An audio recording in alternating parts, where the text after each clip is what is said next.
जब भी कोई वीडियो बना जंगे जेरूसलम इजराइल का साथ कभी नहीं छोड़ता। I love Israel. एक क्वेश्चन लोग बार बार पूछते हैं इस सब का सोर्स क्या है? ये सब लाते कहाँ से हो? कोहिस्तानी भाई, इसका सोर्स क्या है? कि आखिर हमारी इन सारी बातों का सोर्स क्या है। ये है हमारा सोर्स, बल्कि ये सिर्फ हमारा नहीं, पूरी इस्लामिक हिस्ट्री का सोर्स यही किताबें हैं। तारीख तबरी, इब्ने असीर, इब्ने कसीर और इब्ने खल्दून और भी बहुत सारी किताबें हैं। पूरी दुनिया में ऑलमोस्ट इन्हीं किताबों को इस्लाम की हिस्ट्री समझा जाता है। लेकिन मेरे ख्याल में इससे भी बड़ा क्वेश्चन ये होना चाहिए कि आखिर इस्लाम की हिस्ट्री के इन किताबों का सोर्स क्या है, और ये सारी बड़ी बड़ी बुक्स आखिर आई कहां से। इन बुक्स और इनके लिखने वाले स्कॉलर्स की स्टोरी बहुत ही इंटरेस्टिंग है। आज से 1400 साल पहले रसूलुल्लाह सल्लल्लाहु अलैहि वसल्लम की वफात के बाद उनके पहले खलीफाओं ने अबू बकर, उमर, उस्मान और अली रज़ियल्लाहु अन्हु ने इस्लाम की कोई भी हिस्ट्री नहीं लिखी, क्योंकि लिखने की जरूरत ही नहीं थी। ज्यादातर सहाबा अब भी जिंदा थे और उन्हें इस्लाम की सारी हिस्ट्री का पहले से पता था। लेकिन आहिस्ता आहिस्ता जैसे जैसे सहाबा दुनिया से जाने लगे, मुसलमानों की नई जनरेशन इस्लाम की हिस्ट्री को बदर, ओहद, खंदक जैसी जंगों को भूलने लगे, और कुछ यंग लोग तो इस्लाम के हीरोज जैसे खालिद बिन वलीद और अली रज़ियल्लाहु अन्हु को छोड़कर रोमन और पर्शियन एम्पायर के हीरोज हरक्यूलिस और रुस्तम से इंप्रेस होने लगे। अब इस यंग जनरेशन को इस्लाम के हीरोज की याद दिलाने के लिए पहली बार मुसलमानों के एक बहुत बड़े खलीफा ने काम शुरू किया, जिनका नाम था उमर बिन अब्दुल अजीज। उमर बिन अब्दुल अजीज ने खलीफा बनते उस जमाने के एक बहुत बड़े स्कॉलर इब्ने शहाब अज़-ज़ुहरी को अपने पास बुलाया और उन्हें हुक्म दिया कि मेरी इस खिलाफत में मुसलमानों को रसूलुल्लाह सल्लल्लाहु अलैहि वसल्लम की जिंदगी के बारे में हर जगह जाकर लेक्चर्स दो।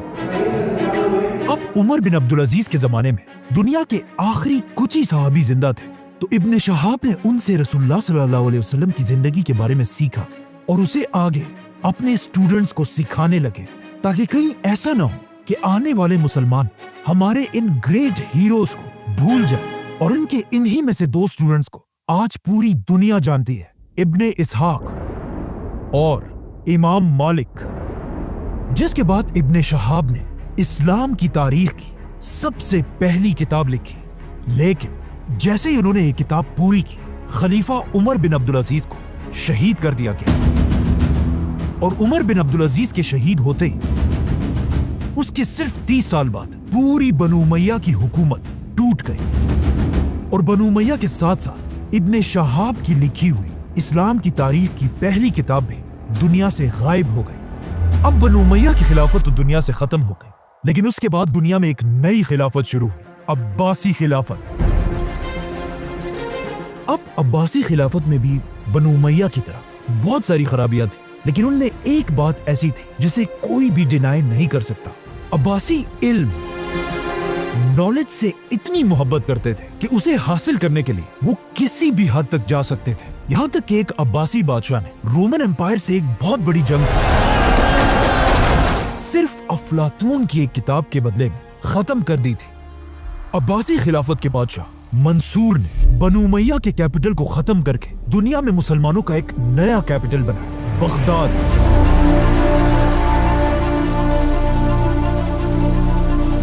और उसके अंदर उसने दुनिया की सबसे बड़ी लाइब्रेरी बनाई, जिसे आगे जाकर बैतुल हिकमा, हाउस ऑफ विजडम का नाम मिला। ये लाइब्रेरी बनाते अब्बासी बादशाह मंसूर ने उसी इब्ने शहाब अज़-ज़ुहरी के स्टूडेंट इब्ने इसहाक को अपने पास बुलाया और उसे हुक्म दिया कि जाओ और इस्लाम की हिस्ट्री पर दोबारा एक किताब लिखो, लेकिन कोई ऐसी वैसी किताब नहीं, आदम अलैहिस्सलाम से लेकर मुझ तक उसमें पूरी दुनिया की हिस्ट्री होनी चाहिए। इब्ने इसहाक ने बिल्कुल ऐसा ही किया और मंसूर के ऑर्डर्स पर मुसलमानों की पहली कंप्लीट तारीख लिखी। ये हदीस की किताब नहीं बल्कि एक हिस्ट्री की किताब थी। लेकिन आज इब्ने इसहाक की ये इंपॉर्टेंट बुक भी दुनिया से गायब हो चुकी है।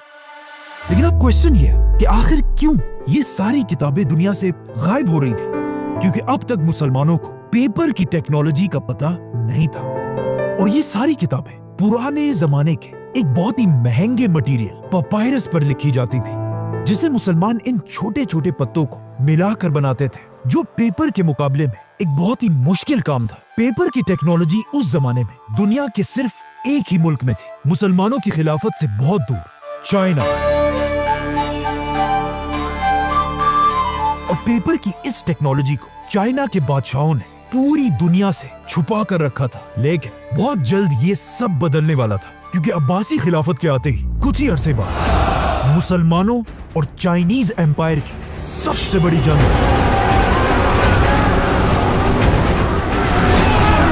जिसमें मुसलमानों की फौज ने आसानी से पूरी चाइनीज फौज को क्रश कर दिया और हजारों चाइनीज सोल्जर्स को अपना कैदी बना लिया। अब कहा जाता है इन्हीं चाइनीज कैदियों में कुछ लोग ऐसे थे जिन्हें पेपर बनाने की टेक्नोलॉजी का अच्छी तरह पता था, और यहाँ से मुसलमान पहली बार इन चाइनीज कैदियों से पेपर बनाने की टेक्नोलॉजी सीखने लगे। लेकिन पहले मुसलमानों को इसकी इंपॉर्टेंस का इतना पता नहीं था। लेकिन फिर आखिर अब्बासी खिलाफत का सबसे बड़ा बादशाह आया, जिसका नाम था हारून रशीद। और हारून रशीद को पेपर की टेक्नोलॉजी की ताकत का अच्छी तरह पता था, इसीलिए उसने बगदाद में दुनिया की सबसे बड़ी पेपर बनाने की फैक्ट्री बनाई, जिसके साथ ही दुनिया में एक नया दौर शुरू हुआ, जिसे आज तक लोग याद करते हैं, इस्लामिक गोल्डन एज। हारून रशीद ने हाउस ऑफ विजडम के बिल्कुल पास दुनिया की सबसे बड़ी पेपर की फैक्ट्री बनाई, जहां पानी की मशीन से डेली हजारों पेपर्स बनाए जाते थे। ये दुनिया की सबसे बड़ी पेपर फैक्ट्री थी, और ये इतनी बड़ी बात थी कि यूरोप में पहली पेपर की फैक्ट्री मुसलमानों से 300 साल बाद बनाई गई थी। अब इसी पेपर की टेक्नोलॉजी की वजह से किताबें गायब होने की टेंशन खत्म हो चुकी थी, क्योंकि जो भी किताब हाउस ऑफ विजडम में लिखी जाती थी उसे इसी पेपर मार्केट में कॉपी कर करके पूरी दुनिया में फैलाया जाता था।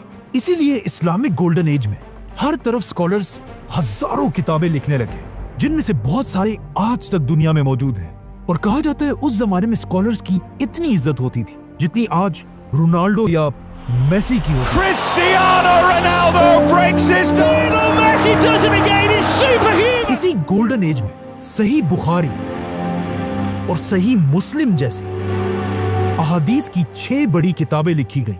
लेकिन अब भी एक बहुत बड़ा मसला यह था कि इब्ने इसहाक की किताब गायब होने की वजह से इस्लाम की हिस्ट्री पर कंप्लीट कोई भी किताब नहीं थी। तो अब ये देखकर उसी इब्ने इसहाक के स्टूडेंट इब्ने हिशाम ने दोबारा एक बार फिर इस्लाम की हिस्ट्री पर किताब लिखी, और पेपर की टेक्नोलॉजी की वजह से इब्ने हिशाम की ये किताब आज तक हमारे पास पड़ी हुई है। बल्कि इस किताब का नया वर्जन आपको आसानी से कहीं से भी मिल जाएगा। ये इस्लाम की हिस्ट्री की सबसे पुरानी किताब है।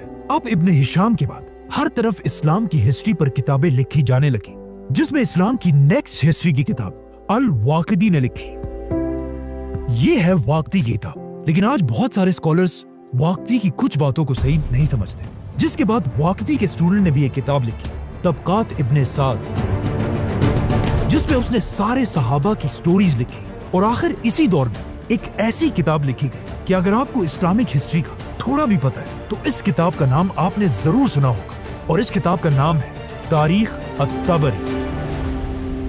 ये है तारीख अत-तबरी, जो इस्लामिक गोल्डन एज के एक बहुत बड़े स्कॉलर थे, और बगदाद के एक स्कूल में 10 दीनार की सैलरी पर स्टूडेंट्स को पढ़ाया करते थे।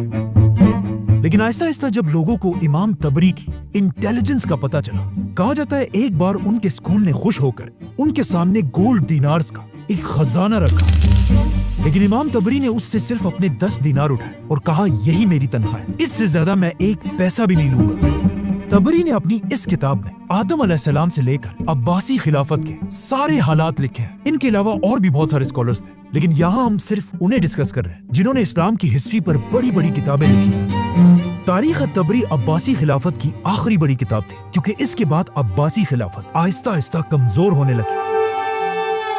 आखिर आहिस्ता आहिस्ता मुसलमान इतने कमजोर हो गए कि इसका सबसे बड़ा फायदा यूरोप के पोप ने उठाया, और यूरोप के क्रिश्चियंस को जमा करके मुसलमानों के फलस्तीन पर हमला कर दिया और जेरूसलम पर कब्जा कर लिया। लेकिन फलस्तीन खो देने के बाद भी बिल्कुल आज की तरह मुसलमान लीडर्स को कोई परवाह नहीं थी। फलस्तीन दोबारा फतह करने का ख्वाब मुसलमान बादशाहों से ज्यादा उस जमाने के स्कॉलर्स के दिलों में था, जिसमें सबसे बड़े स्कॉलर का नाम था इमाम इब्ने अस्साकिर, जो इतने बड़े स्कॉलर थे कि उनकी सिर्फ एक किताब के 70 वॉल्यूम्स हैं। इमाम इब्ने अस्साकिर दमिश्क के स्टूडेंट्स को इस्लाम की हिस्ट्री सिखाया करते थे और उन्हें बताते रहते थे कि एक दिन मुसलमान फलस्तीन दोबारा जरूर फतह करेंगे। इमाम इब्ने अस्साकिर के इन्हीं स्टूडेंट्स में से एक ने आगे जाकर फलस्तीन फतह भी किया, जिसका नाम था सलाहुद्दीन अयूबी, जो 2 लाख की फौज लेकर फलस्तीन को दोबारा फतह करने के लिए रवाना हुआ। बाय द वे, जब सलाहुद्दीन फलस्तीन की तरफ जा रहे थे, उसी दौर के बगदाद में एक बहुत ही अजीब किताब लिखी गई, जिसका नाम था फजाइले यजीद। इस किताब में यजीद को इस्लाम के एक बहुत बड़े हीरो की तरह प्रेजेंट किया गया था और ऐसा दिखाया गया था कि यजीद से ज्यादा नेक इंसान तो कोई है ही नहीं। और ये किताब इतनी फेमस हुई कि कुछ मुसलमान वाकई में यजीद को इस्लाम का हीरो मानने लगे। लेकिन जैसे ही इस किताब की खबर उस वक्त के सबसे बड़े सुन्नी आलिम इमाम इब्ने जोजी तक पहुंची, वो इस बात से डरने लगे कि कहीं ऐसा ना हो कि आगे जाकर मुसलमान यजीद को इस्लाम का हीरो मानने लगे। जिसके बाद इमाम इब्ने जोजी ने यजीद की हकीकत दुनिया के सामने रखने के लिए अपनी एक बहुत बड़ी किताब लिखी और यजीद को हमेशा के लिए एक्सपोज कर दिया। अब जब यहाँ ये सब हो रहा था, वहां सलाहुद्दीन अयूबी ने आखिर पूरे फलस्तीन को फतह कर लिया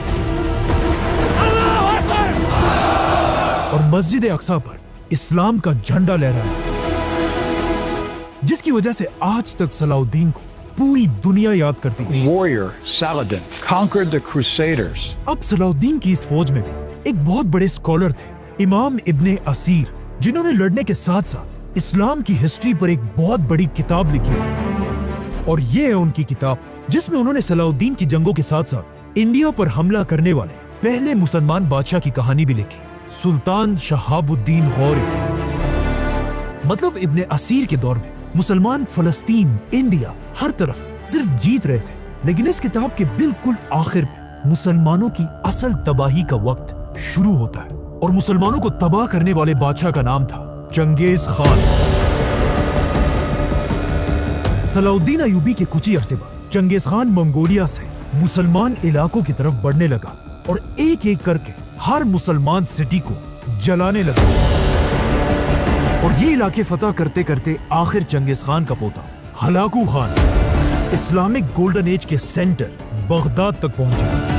कहा जाता है इस वक्त तक इस्लामिक गोल्डन एज इतनी खराब हो चुकी थी कि लोग साइंस और नॉलेज को छोड़कर एक दूसरे के साथ अजीब अजीब बातों पर बहस करते थे। मतलब जब हलाकू खान तेजी से बगदाद की तरफ बढ़ रहा था, बगदाद के अंदर मुसलमानों की ये बहस चल रही थी कि एक सुई की नोक पर कितने फरिश्ते बैठ सकते हैं। हजरत ईसा अलैहिस्सलाम कैसी रोटी खाया करते थे, और ऑफ कोर्स शिया सुन्नी की आपस की बहस।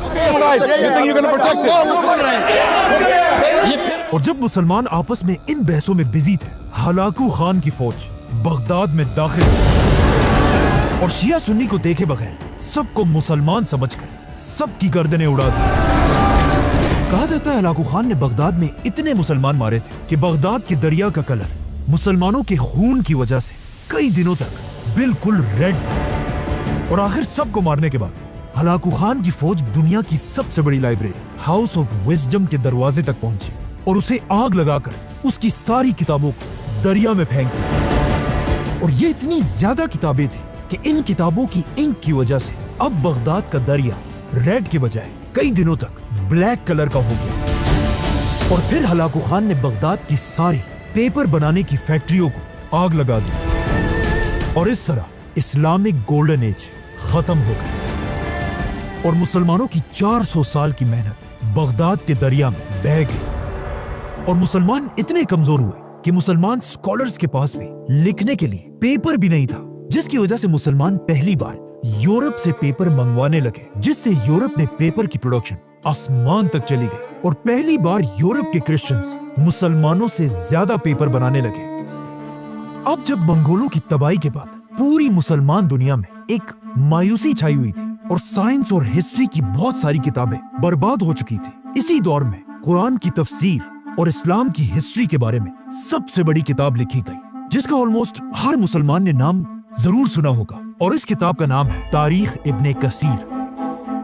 इस किताब का असली नाम अल-बिदाया व निहाया है, which means शुरू से लेकर आखिर तक, जिसमें उन्होंने आदम अलैहिस्सलाम से लेकर कयामत तक हर डिटेल लिखी है। इब्ने कसीर के बाद एक और भी बहुत बड़े मुसलमान साइंटिस्ट ने इस्लाम की हिस्ट्री पर किताब लिखी, जिन्हें कुछ लोग मुसलमानों का आखिरी बड़ा साइंटिस्ट मानते हैं, जिनका नाम था अल्लामा इब्ने खल्दून, और ये है उनकी किताब। इस किताब की पहली जिल्द को आज तक हार्वर्ड और ऑक्सफोर्ड जैसी यूनिवर्सिटीज में पढ़ाया जाता है, बल्कि इब्ने खल्दून के नाम पर आज भी तुर्की में एक बहुत बड़ी यूनिवर्सिटी बनी है। आज कुछ स्कॉलर्स इब्ने खल्दून को मुसलमानों का आखिरी बड़ा स्कॉलर मानते हैं, क्योंकि मंगोलों की तबाही के बाद अब दुनिया में सबसे ज्यादा पेपर मुसलमान नहीं बल्कि एक यूरोप के क्रिश्चियंस बना रहे थे। और जिस साल इब्ने खल्दून फौत हुए, उसी साल यूरोप में एक आदमी पैदा हुआ, गुटेनबर्ग, जिसने एक ऐसी मशीन इजाद की कि दुनिया को हिला कर रख दी, प्रिंटिंग प्रेस, जिससे यूरोप में आहिस्ता आहिस्ता मिलियंस ऑफ किताबें लिखे जाने लगी। और ये प्रिंटिंग प्रेस इतना जबरदस्त मशीन था कि पहले जो आदमी दिन में 40 पेजेस लिखा करता था, अब इस प्रिंटिंग प्रेस की मशीन की वजह से वो हर दिन 4000 पेजेस प्रिंट करने लगा, जिससे of course Europe Aahista Aahista मुसलमानों से आगे निकलने लगा। और अब इस प्रिंटिंग प्रेस के दौर में मुसलमानों की दुनिया में एक नई सुपर पावर बन चुकी थी, उस्मानिया सल्तनत। और उस्मानिया सल्तनत ने एक ऐसा फैसला किया जिसे आज तक उनका सबसे बड़ा ब्लंडर माना जाता है। उस्मानिया सल्तनत के बादशाह और स्कॉलर्स ने मिलकर एक बहुत ही अजीब ऐलान किया कि ये मशीन प्रिंटिंग प्रेस मुसलमानों के लिए हराम है।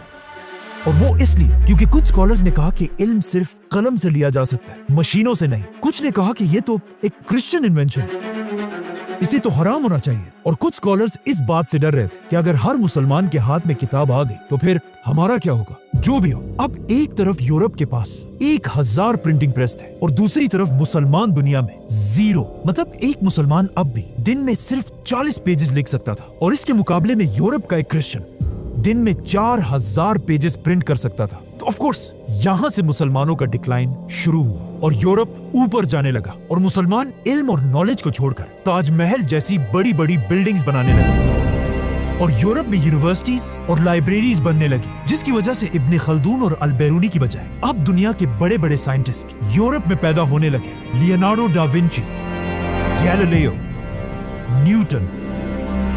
आखिर यूरोप के इस प्रिंटिंग प्रेस के 300 साल बाद उस्मानिया सल्तनत को रियलाइज हुआ कि उन्होंने कितनी बड़ी गलती की और 300 साल बाद मुसलमानों ने अपना पहला प्रिंटिंग प्रेस बनाया। लेकिन अब बहुत देर हो चुकी थी और आज तक मुसलमान दोबारा यूरोप के सामने अपना सर नहीं उठा सके। सब्सक्राइब।